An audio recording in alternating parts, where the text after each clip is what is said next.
Assim está escrito na palavra de Deus: orando em todo o tempo, com toda oração e súplica no Espírito, e vigiando nisso com toda perseverança e súplica por todos os santos e por mim, para que me seja dada no abrir da minha boca a palavra com confiança, para fazer notório o mistério do Evangelho.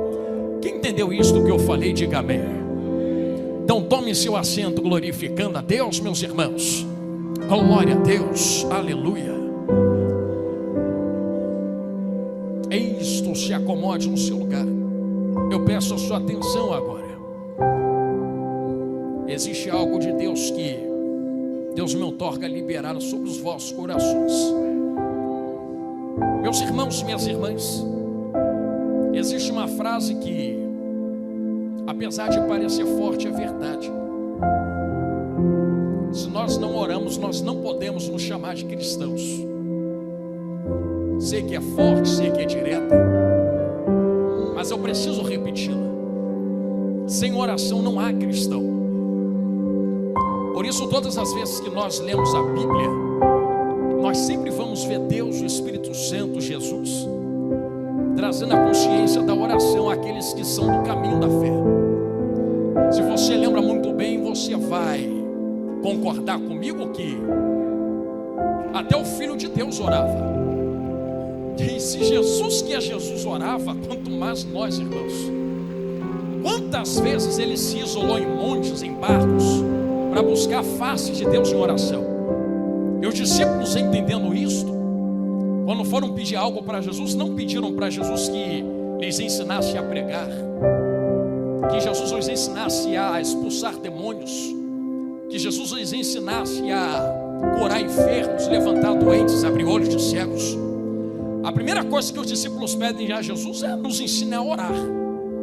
Porque se o segredo está na oração, Jesus, como nós poderemos fazer os sinais que você diz que nós faremos, e ter a autoridade, a graça e o poder que você quer liberar sobre, conservar isso no nosso corpo, na nossa mente, no nosso espírito, se não estiver conectado com a fonte que envia estas coisas, sabendo que o poder, a autoridade não vem de nós para nós mesmos, mas do Espírito que opera em nós. Então, como operar os sinais do Espírito sem contato com o Espírito? Como operar os sinais de Deus sem contato com esse Deus? Como operar os sinais de Cristo sem contato com esse Jesus grandão? Certa vez eu recebi uma pergunta, eu achei essa pergunta profunda, apesar de simples.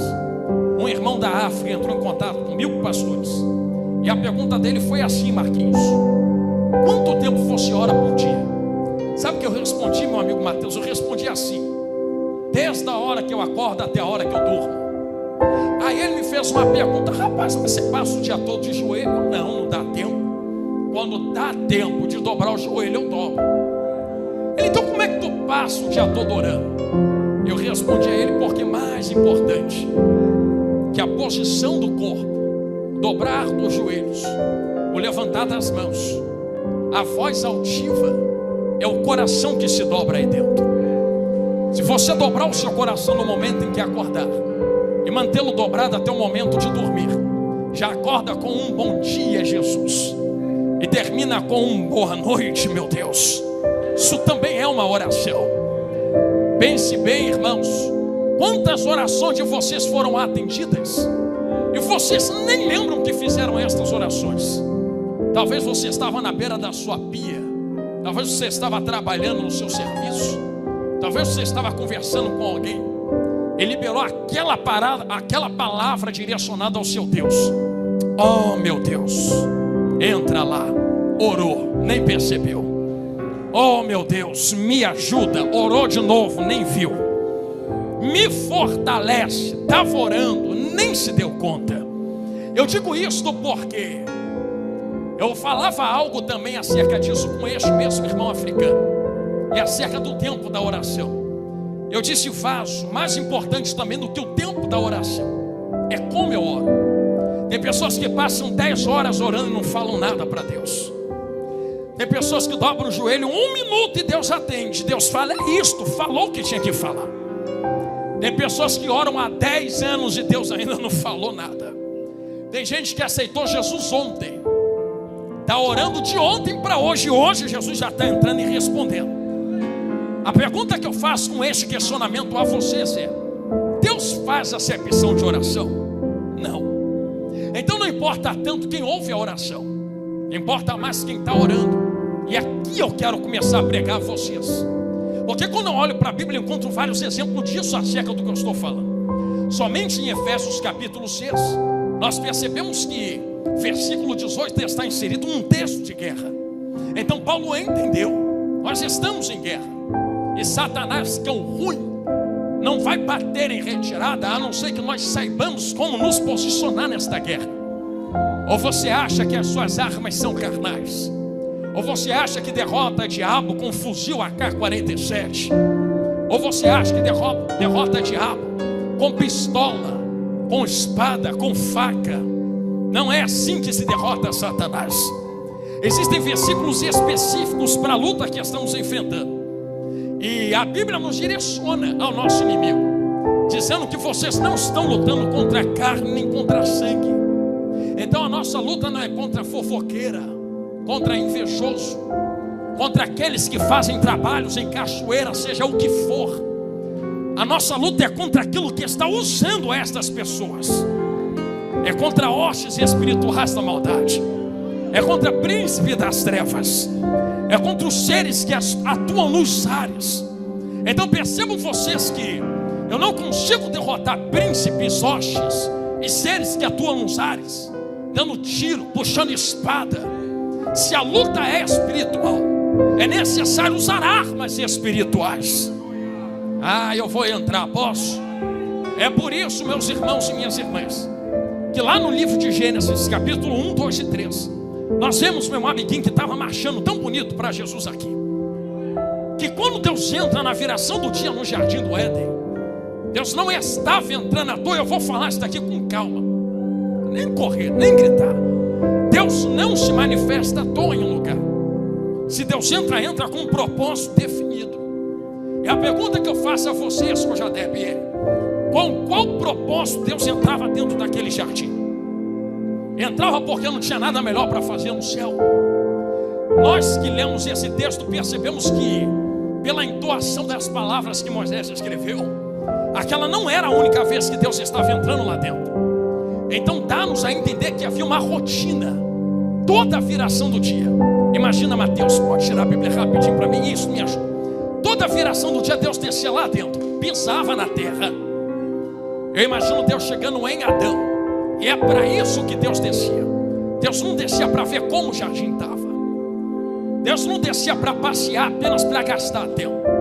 Existia algo lá dentro para qual Deus descia.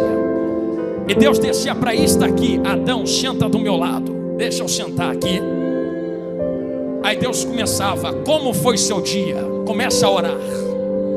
Fala para mim, pregador, mas eu pensei que a oração fosse aquela de guerra. Sim, irmãos, tem oração de guerra, tem oração de paz, tem oração de quebrantamento, tem oração de se ligar.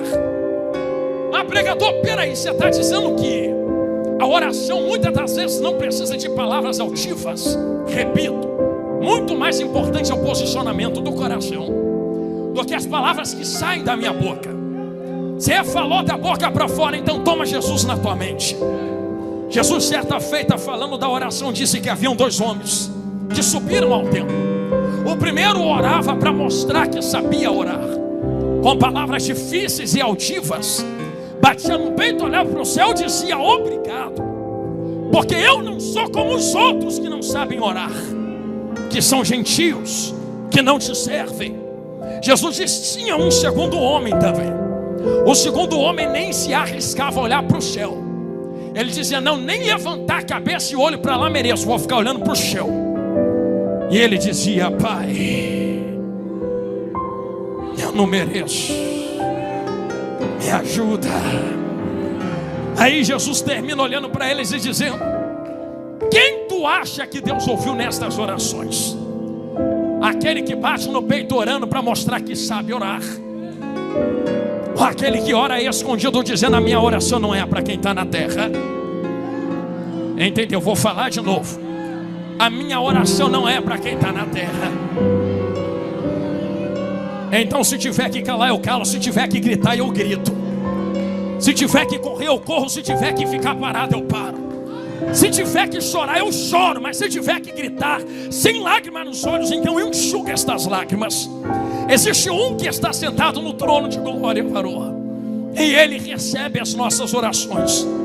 Eu vou falar algo olhando para a esquerda aqui da igreja. Não há ninguém no céu, na terra, embaixo da terra, que possa impedir a oração de você de chegar ao trono de Deus. Não há demônio no inferno que consiga trancar a oração de vocês. Perceberam o nível da força da arma que vocês têm atrás dos dentes, chamada língua e boca? Acerca disso, Tiago 13:4 vai escrever: toma cuidado, porque esta ferramenta tão pequena que está atrás dos seus dentes pode ser usada para coisas tão boas quando você direciona ela para o céu, mas se for usada de mal maneira, toca fogo numa floresta inteira. Irmãos, é uma ferramenta tão poderosa que eu não preciso nem sair da minha casa para derrubar o diabo. É só dobrar o joelho, Mateus, botar o rosto no pó e falar igual Davi falou para o gigante: tu vem a mim com pau não, com lança, pedra não, com escudo. Você vem a mim com capacete, com armadura. Tu está dizendo que eu vou a ti com pau e pedras? Antes de eu meter mão nesse pau, nesta pedra, nesta funda, Mateus entendeu, vou falar olhando para cá agora. Eu não vou te derrotar com pau, com pedra, com funda. Eu não vou a ti em nome do pau, da pedra, da funda. Eu não vou a ti no meu talento, na minha força. Eu venho a ti no nome daquele que você está enfrentando e afligido.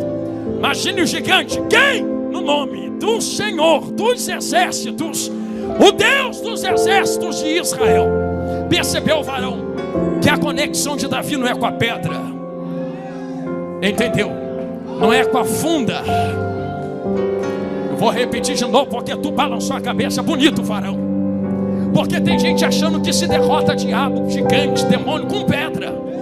Eu sei que é a pedra que acerta a testa do gigante. Tem gente que acha que vence com funda, pastor. Eu sei que é a funda que dá o impulsionamento na pedra. Tem a conexão com Deus de Israel, não, para você ver se tu consegue jogar esse gigante por terra. Tem gente que já jogou milhares de pedras e o gigante ainda está de pé. Porque não é o tamanho da pedra que eu lanço, não é a força com qual eu giro a funda. Irmão, precisa nem girar muito esta funda. Se tu soubesse que essa guerra é vencida no joelho, que não é a tua pedra, mas o Deus que te chamou para a guerra, que derruba gigantes. Eu estou dizendo isso a vocês, quem está comigo, diga glória a Deus.